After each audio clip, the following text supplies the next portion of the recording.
An old church just 3 blocks from the state capitol could be soon demolished at the request of its staff. Tahlil Mohideen is live at St. John's Lutheran Church on East Washington to explain what leaders are proposing and why. The redevelopment of this building is actually in its early stages, and only earlier tonight did project leaders meet with city staff to share their concept. And what they propose means in a few years, this building and this property could be much larger. St. John's Lutheran Church staff say they're trying to address a community need. We are currently working on this project to do one of the most substantial redevelopments of our site. By tearing down a more than 100-year-old church and turning it into a 10-story mixed-use building. Particularly targeting people who work in restaurants, retail, service sector jobs that are so important to the thriving of downtown Madison. The first floor will house the church and provide more space for their existing partners, expanding their community service.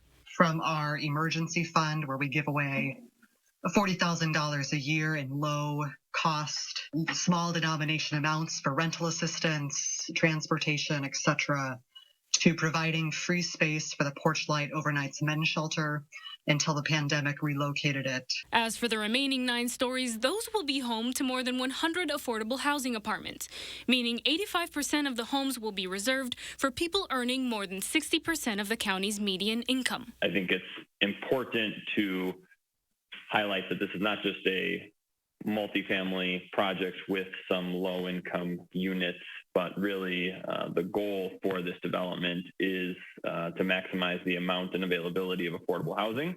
Project leaders are hoping that'll mean they'll be granted an exception to the area's 8-story limit.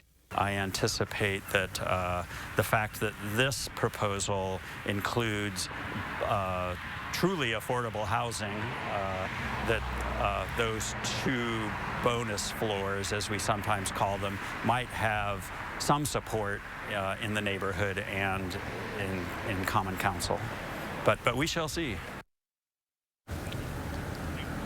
Now, there are plans to preserve the character of this old church by utilizing stone elements and ideally repurposing some of the stained glass windows.